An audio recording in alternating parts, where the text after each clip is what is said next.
It's December 6th, Oculus Touch launch day. Great, fantastic. It's launch day for the Touch. Things are going to be better, guys. Jason, come here for a sec, will you? Oh, you're on that side.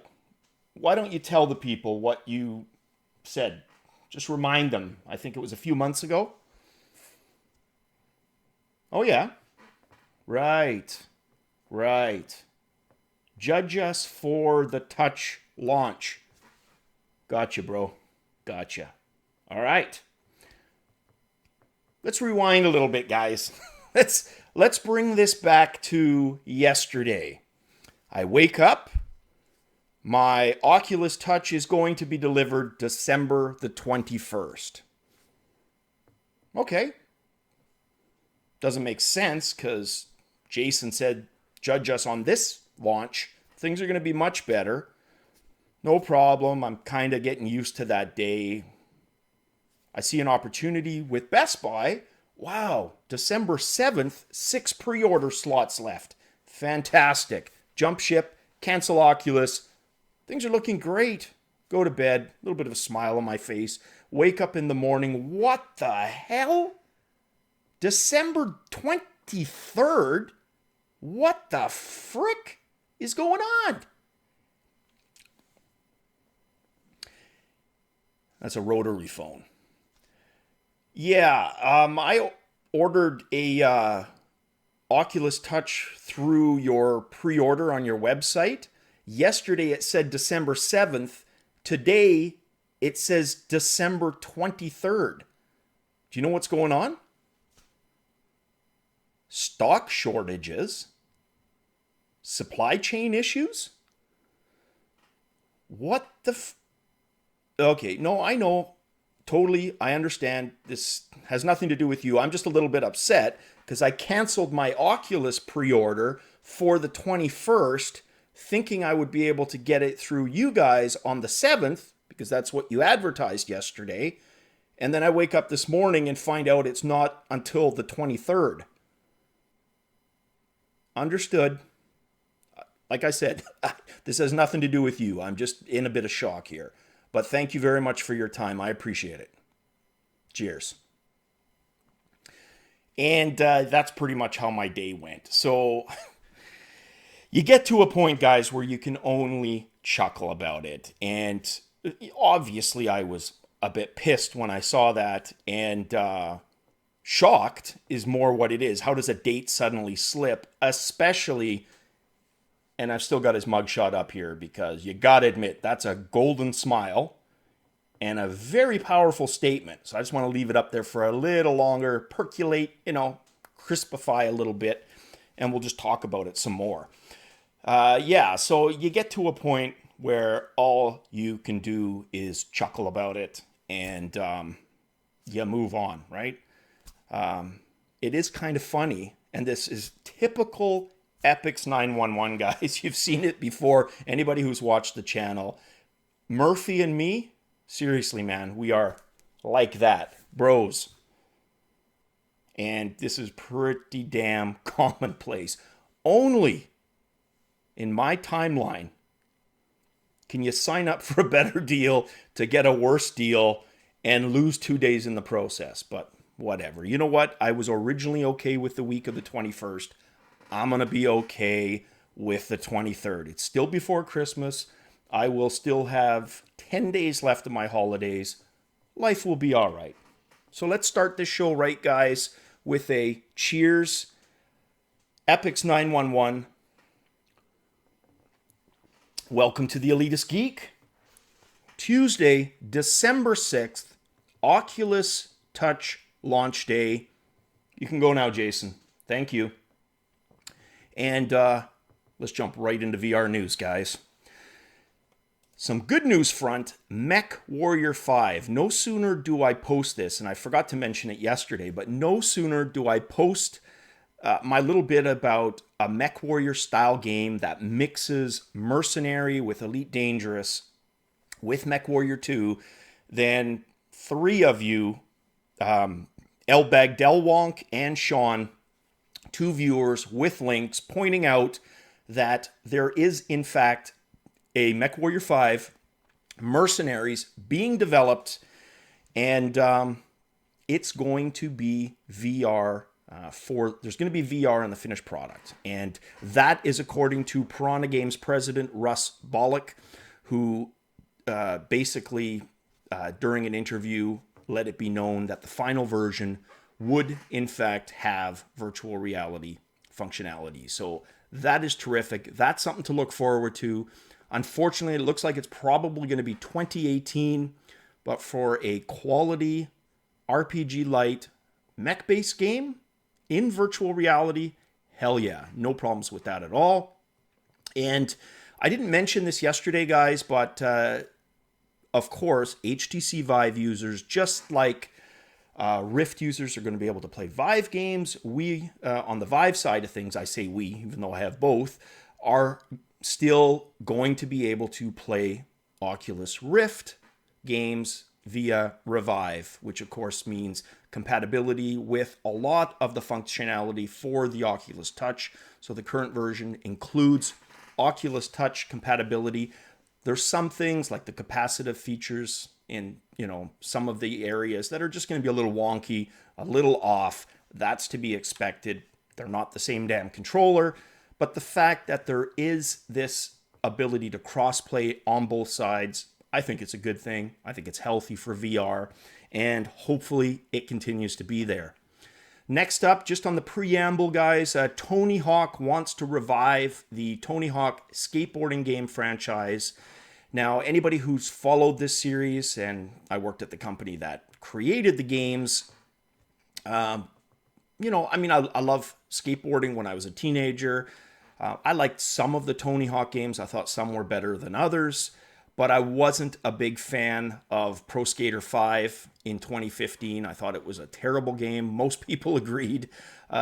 Likewise, that after an 8-year break to come back with that amount of crufty, schlocky horribleness was pretty much unforgivable. So to have him wish it back with virtual reality functionality in it, that would have to be better. Obviously, gameplay-wise, it would have to be than the previous one. Now, if gameplay-wise it's good, it would be interesting to see how they could pull off a skating game. I think it would really be a good test of, positional tracking. If you could nail just even some basic skateboarding techniques in a positional tracking sense, that would be awesome. And of course, we know there's haptic feedback stuff out there. I believe there's actually a company that has a skateboard style one. So it's definitely possible. What I do hope, if Tony has his way and it does, come to fruition, there's an old Commodore 64 game that I absolutely love, Trip Hawkins era Electronic Arts, Skate or Die. If you're not familiar with this game, here's a link to a YouTube video. Amazing music for its time, and just an awesome game in terms of taking skateboarding to the next level. There was pool jousting, just all kinds of cool stuff that you could do on skateboards other than just stunts, which was good. All right, into the news we go. Virtuix. They, of the Kickstarter that was basically after VR HMDs, the most successful VR-based Kickstarter to date. They've been having some issues with shipments outside of North America, namely Africa, Asia, and Europe, and they are going to be canceling and not fulfilling pre-orders to customers outside the United States. I haven't been able to figure out if that counts for Mexico, Canada, if that includes us, or they really meant to say North America, not the US, but hopefully I'll be able to find out. I'll let you guys know if there's any of you that were part of this Kickstarter waiting for this.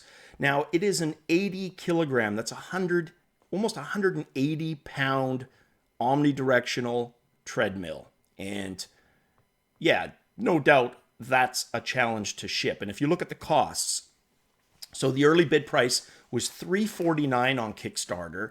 and a later pre-order price of $699 with a promise to ship anywhere in the world at a variable price depending on where you lived. Now, at the time of the Kickstarter, that was $60 to $90 range for doorstop delivery for US-based customers. But listen to the range. Western Europe, $250 and up to $600 for the Middle East, South Africa as well. So crazy shipping fees. You kind of see their point on why. Personally, even at that cost, you would think, could they maybe reach some kind of volume deal if they could at least get it on some kind of container to Europe and then distribute, from a port? Is there any way? I'm sure they've looked into that. But at this point, I don't think there's any other way for them to go about that but to, in fact, refund and cancel. But for anyone who did outside of the US, that wouldn't be a lot of fun waiting all this time for a device, and then it finally, you can't even get it because the outrageous shipping costs. So very, very unfortunate to hear that. Next news piece, watch Paul James test room scale tracking limits on RoadtoVR. Now, I've included a link here. I've talked about room scale quite a bit the last few days. Don't need to get into it anymore here right now. But take a look at this video, guys, if you're still interested in seeing room scale, specifically room scale on the Rift with a 2-camera standard setup.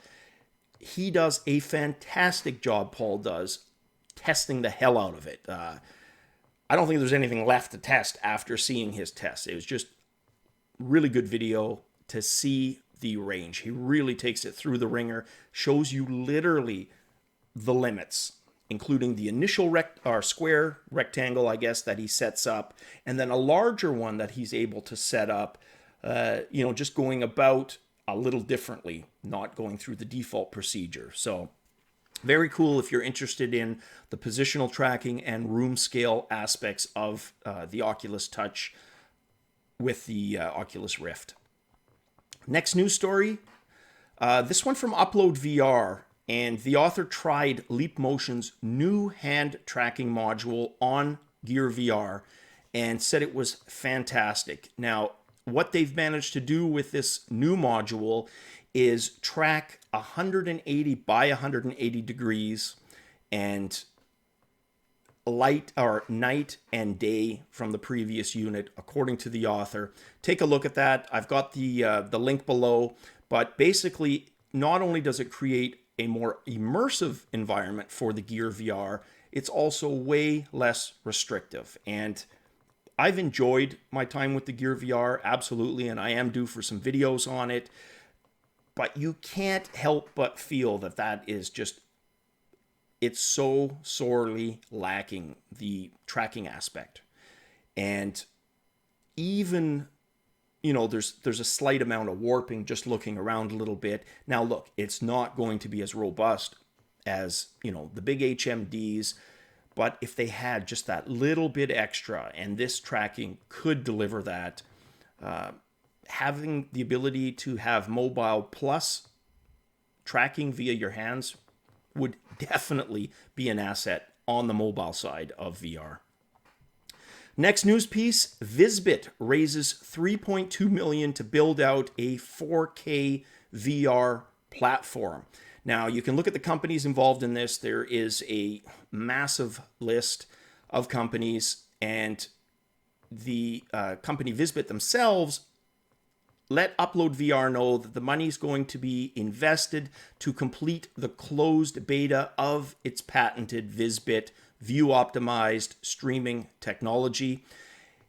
And their claim to fame with this, if they're to be believed, and I haven't seen any proof of this firsthand, but what their claim is that it's going to be the first to stream and play at near zero latency 360-degree VR videos in 4K to 8K resolution over regular Wi-Fi and LTE.